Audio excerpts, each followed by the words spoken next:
اعوذ باللہ من الشیطان الرجیم بسم اللہ الرحمن الرحیم۔ ناظرین، پروگرام فیصلہ کون کرے اور میں ہوں سید نوید حیدر ہاشمی بروقت ٹی وی پر۔ جیسا کہ آپ جانتے ہیں کہ ملک کو دہشت گردی کی ایک نئی لہر کا سامنا ہے۔ دہشت گردی کی نئی لہر کے پیش نظر سیکیورٹی ہائی الرٹ جاری کر دیا گیا ہے۔ محکمہ داخلہ کی طرف سے جاری ہونے والے مراسلے میں کہا گیا ہے کہ سرکاری عمارات، تجارتی مراکز، civil secretariat, C M house, governor house اور دیگر جتنے بھی عمارات ہیں ان کو فول پروف سیکیورٹی فراہم کی جائے۔ کوئٹہ شہر اور اس کے اطراف میں دہشت گردی کے ممکنہ خطرے کے پیش نظر اسکولوں کو 3 دن کے لیے بند کر دیا گیا ہے۔ سول سیکریٹریٹ اور جتنے بھی سرکاری محکمے ہیں اور سرکاری ادارے ہیں ان میں حاضری نہ ہونے کے برابر رہی، اور اس کے علاوہ کوئٹہ کی سڑکیں ویران رہی، لوگوں کا آنا جانا آمد و رفت نہ ہونے کے برابر تھی۔ آج کے ہونے والے پرچے اور جو کل ہونے والے پرچے تھے میٹرک یا ایف اے کے، ان کو بھی منسوخ کر دیا گیا ہے۔ تو یہ ایک ظاہر ہے ایک ہائپ کریٹ کی گئی یا واقعی ایسا تھا۔ اداروں کی طرف سے، قانون نافذ کرنے والے اداروں کی طرف سے، خفیہ ایجنسیوں کی طرف سے، حکومت کی طرف سے یہ الرٹ جاری کیا گیا کہ کچھ نہ کچھ ہو سکتا ہے۔ اسپیشلی سمنگلی بیس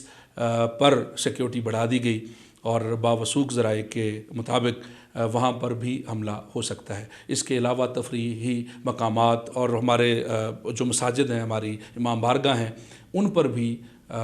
بم دھماکوں اور خودکش حملوں کا خطرہ ہے۔ شیخ رشید صاحب وفاقی وزیر داخلہ کا کہنا ہے کہ کل جمعہ ہے تو ہماری جو عبادت گاہیں ہیں خصوصاً ان کی سیکورٹی بڑھا دی جائے، اور عالمی سازشوں کی جو ایک لہر چلی ہوئی ہے اس کے پیش نظر بھی عالمی طاقتیں بھی یہ چاہتی ہے کہ پاکستان میں افراتفری، انتشار پسندی اور امن و امان کی صورتحال مخدوش رہے۔ تو اس حوالے سے انہوں نے یہ کہا ہے کہ ہم جن حالات کا ہمیں سامنا ہے ان حالات میں تحریک عدم اعتماد کہیں عدم استحکام کا باعث نہ بن جائے، اور مولانا فضل الرحمان صاحب جو ہیں ان کے اوپر انہوں نے وار کرتے ہوئے کہا کہ وہ وحشی جٹ بن گئے ہیں۔ تو ٹھیک ہو گیا، وحشی جٹ وہ بنے ہوئے ہیں۔ یہ تو میرا خیال ہے کہ آپ کی طرف سے بھی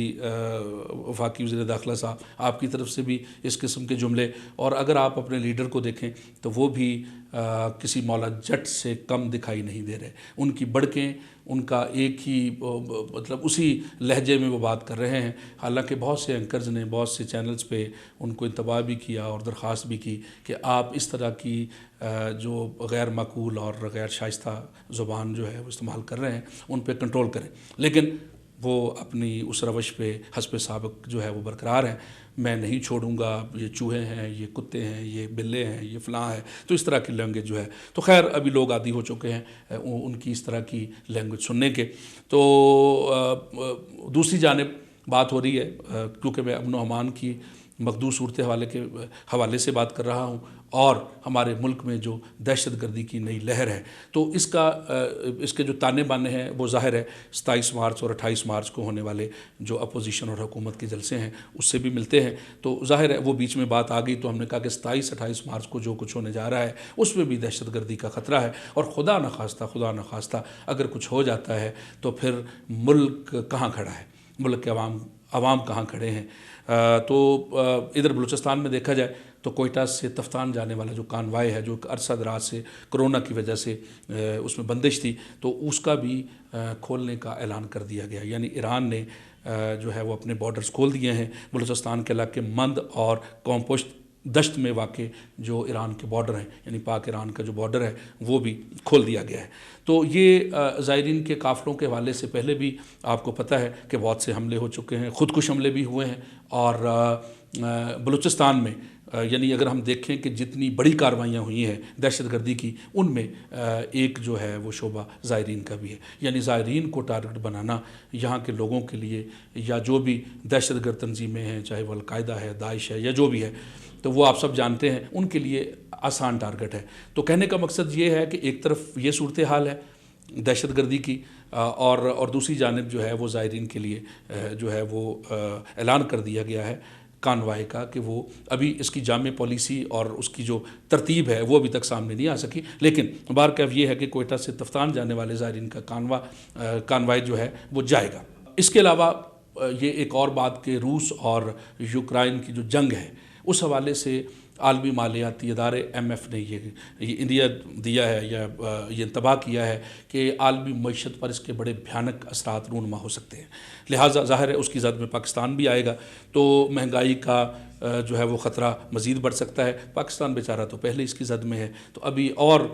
جب یہ کوئی صورتحال اگر اس طرح کی بنتی ہے IMF کے انتباہ اور اس کے انڈیا کی روشنی میں دیکھیں تو یہ ہمارے لیے مزید خطرے کا باعث ہے۔ سوال یہ پیدا ہوتا ہے کہ بلوچستان کے حکومتی ایوانوں میں یہ جو سیاسی افراتفری ہے، نمبر 1، نمبر 2 پاک فوج اور FC کی یہ جو حالیہ رابطہ مہم ہے، کیونکہ بلوچستان کی فوج اپنے کمانڈر پارا کور جنرل سرفراز کی سربراہی میں IGFC نارتھ IGFC ساؤتھ یہ دونوں جو ہیں یہ عوامی رابطے میں بہت پیش ہیں، اور یہ عوامی جو رابطے ہیں ان میں بہت ہی تیزی آئی ہے۔ نمبر 1 میں نے کہا کہ حکومتی ایوانوں کی سیاسی افراتفری، دوسری پاک فوج FC ادارے اور قانون نافذ کرنے والے اداروں کی عوامی رابطوں میں تیزی، نمبر 3 CPAC اور گوادر پورٹ اس کی فعالیت اور اس پہ جو کام ہو رہا ہے، تیسرا عالمی طاقتوں کے مفادات سے بلوچستان کی پالیسی کا ٹکراؤ، اور اس کے علاوہ جو ایجنسیاں ہیں را ہے KGB ہے موساد ہے خاد ہے MI6 ہے، جتنی بھی ایجنسیاں افغانستان میں بیٹھ کے جو ہے وہ پاکستان کے خلاف خصوصاً بلوچستان کے خلاف کام کر رہی ہیں، ان کے اور بلوچستان اور خصوصاً پاکستان کے مفادات میں تصادم۔ عالمی طاقتوں کے پیش نظر بلوچستان ہے، ظاہر ایشیا کا گیٹ وے ہے، تو یہیں سے سب کچھ ہونا ہے۔ بلوچستان پہ وار کریں گے تو ظاہر پاکستان کی معیشت بھی کمزور ہوگی، سیاسی حالات بھی خراب ہوں گے۔ بھارت میں انتہا پسند ہندوؤں کے سرکوب مودی کی بظاہر نظر آنے والی جو کامیابی ہے یہ بھی اس کو بھی ذہن میں رکھیں، اور پاکستان کا امریکہ کو خیر بات کہنے کا عزم یا ان کی سوچ یا ارادہ اور نئے بلاک کی طرف جانا، یعنی چائنیز اور رشین بلاک جو ہے اور ان کے تھادیوں کا بلاک پاکستان کا اس طرف جھکاؤ، یہ بھی آپ ذہن میں رکھیں۔ تو یہ 4-5 چیزیں یہ ہو گئیں، اور FATF کی گرے لسٹ سے پاکستان کا نکلنا آخری شک رہ گئی تھی، اور انشاءاللہ امید ہے کہ ہم اس گرے لسٹ سے نکل جائیں گے۔ بھارت کی ہٹ ترمیم یعنی اس کی یہ بھارت یہ چاہتا ہے کہ پاکستان گرے لسٹ سے نہ نکل پائے، لیکن اس کے باوجود کہ اس کی ہٹ ترمیم اپنی جگہ پہ قائم ہے، لیکن انشاءاللہ ہم اس گرے لسٹ سے نکلنے میں کامیاب ہو جائیں گے۔ اس کے علاوہ 23 مارچ کی جو پریڈ ہے، آرمی چیف بہت سنجیدہ ہیں اور انہوں نے جو ہے وہ آرڈر جاری کیے ہیں کہ ہمیں یعنی فوج کو آرڈر جاری کیے ہیں، اور جو باقی دیگر قانون نافذ کرنے والے ادارے ہیں ان کو بھی یہ حکم سنایا ہے کہ 23 مارچ کی پریڈ کو ہمیں ہر حال میں کامیاب بنانا ہے۔ اور اس کے علاوہ جو وزراء OIC کے جو وزراء خارجہ ہے ان کی جو کانفرنس ہونے جا رہی ہے تو اس کو بھی پروٹیکٹ کرنا ہے، اس کو بھی کامیاب بنانا ہے، اور اس کانفرنس کو یعنی ایک طرف دہشت گردی کی حالیہ لہر ہے، ایک طرف سیاسی عدم استحکام ہے، دوسری جانب بلوچستان کے معاملات ہیں، تو یہ میں نے جو 5-7 باتیں آپ کے سامنے رکھی ہیں تو یہ بھی بہت ہی یعنی خطرناک صورتحال ہے، اس حوالے سے ہمیں دکھائی دے رہی ہے۔ حکومت اور اپوزیشن کے آپس میں ممکنہ تصادم جو کہ 27 اور 28 مارچ میں دونوں فریقین کے جو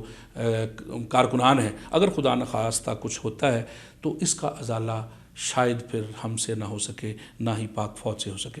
آرمی چیف سے میں مخاطب ہوں کہ جنرل صاحب اگرچہ آپ کا یہ دائرہ کار نہیں ہے، جس کا اظہار میجر جنرل بابر افتخار صاحب DG ISPR کر چکے ہیں کہ جی ہمارا سیاست سے کوئی لینا دینا نہیں ہے، ہم نیوٹرل ہیں، بلا شبہ ایسا ہی ہے، لیکن میں ایک محب وطن پاکستانی ہونے کی حیثیت سے آپ سے مخاطب ہوں کہ ظاہر ہے جب دو فریقین لڑ رہے ہوں تو پھر کسی نہ کسی کو تو کردار ادا کرنا ہے۔ میں جناب صدر مملکت ڈاکٹر عارف علوی صاحب سے بھی مخاطب ہوں کہ آپ آرمی چیف کی مشاورت سے آپ وہاں جائیں، وہاں مشورہ کریں۔ ظاہر ہے دونوں فریقین آمنے سامنے ہیں، آپ سٹیٹ کی علامت ہیں، صدر مملکت، اور ادھر سے جو ہمارے پاس آخری ادارہ جس پہ ہم بھروسہ کر سکتے ہیں، عوام بھروسہ کر سکتی ہے، وہ ہمارے پاس آرمی، صرف آرمی پہ بھروسہ کیا جا سکتا ہے۔ تو پاک آرمی سے بھی میں مخاطب ہوئی، ان کے جرنیل سے مخاطب ہوں، صدر مملکت سے یہ میری اپیل ہے کہ آپ کوئی ایسا حل نکالیں کہ جو دونوں فریقین کے لیے قابل قبول ہو۔ اگر نہ بھی فریقین کے لیے قابل قبول ہو تو آپ منوائیں، آپ کو پتہ ہے کہ کیسے منوانا ہے، کیونکہ ہمارا جو سیاسی ہمارا ٹائٹینک ہے، یہ جس سمت جا رہا ہے اس کے آگے چٹان بھی آ سکتی ہے اور وہ ڈوب بھی سکتا ہے۔ تو میری آپ سے التماس ہے کہ آپ اس کا کوئی مثبت حل نکالیں، دونوں فریقین کو ایک پیج پہ لائیں، کچھ لو اور کچھ دو کی پالیسی کے تحت اس مسئلے کو حل کریں۔ اللہ کرے کہ ہمارا ملک اسی طرح، اور انشاءاللہ اس ملک کے وارث جو ہیں وہ اس کو انشاءاللہ ٹوٹنے نہیں دیں گے، اور اس ملک کی جو سالمیت ہے اور اس کی بقا ہمیشہ قائم رہے گی۔ یہ ملک انشاءاللہ ٹوٹنے کے لیے نہیں بنا، ہوتا رہتا ہے، یہ چیزیں ہوتی رہتی ہیں، لیکن کچھ معاملات ایسے، اس میں کچھ فیزز ایسے آ جاتے ہیں کہ جس میں اگر کوئی ایسا غلط اقدام ہو جائے جس کو پھر سمیٹنا جو ہے وہ سب کے لیے مشکل ہو جاتا ہے، جس کا ازالہ بھی نہیں ہو پاتا۔ اللہ کرے میرا پاکستان ہمیشہ سلامت رہے، اس کی سالمیت اور بقا کے لیے ہم سب کی دعائیں ہیں۔ فارمیٹ کے مطابق موجودہ تازہ ترین اشعار جو ابھی میں نے لکھے ہیں کوئی آدھا گھنٹہ پہلے، کہ قوم کو دوہری اذیت سے نکالا جائے، قوم کو دوہری اذیت سے نکالا جائے، حل کوئی ایسا محبت سے نکالا جائے۔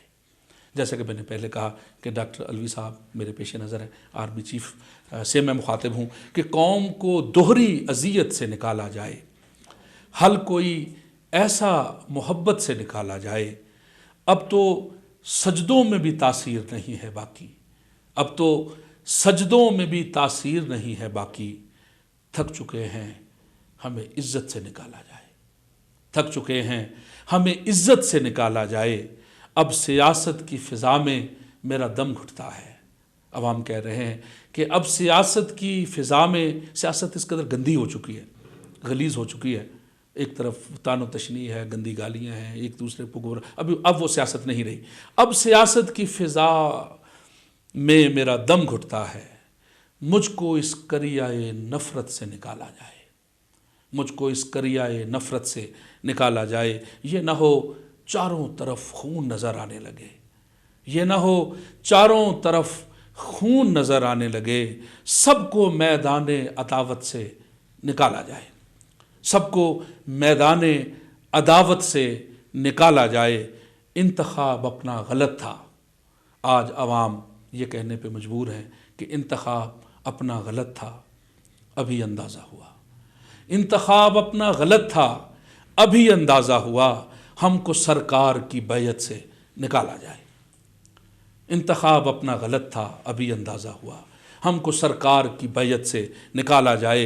غلطی کرنے پہ ہم لوگ بہت نادم ہیں، 3.5 سال پہلے جو غلطی ہوئی ہے، غلطی کرنے پہ ہم لوگ بہت نادم ہیں، ہم کو احساس ندامت سے نکالا جائے، ہم کو احساس ندامت سے نکالا جائے۔ ناؤ اس ملک کی منجدھار میں آئی ہوئی ہے، ناؤ اس ملک کی منجدھار میں آئی ہوئی ہے، اس بھنور سے اسے حکمت سے نکالا جائے، اس بھنور سے اسے حکمت سے نکالا جائے۔ اور بک چکے ہیں میرے سب قافلہ سالار، انہیں بک چکے ہیں میرے سب قافلہ سالار، انہیں ہوس مال غنیمت سے نکالا جائے، ہوس مال غنیمت سے نکالا جائے۔ ہاشمی محو دعا ہے کہ میرے لوگوں کو، میرے عوام کو، میرے ان پاکستانیوں کو، ہاشمی محو دعا ہے کہ میرے لوگوں کو رہنماؤں کی حراست سے نکالا جائے، رہنماؤں کی حراست سے نکالا جائے، حل کوئی ایسا محبت سے نکالا جائے۔ میرا پیغام محبت ہے، جہاں تک پہنچے۔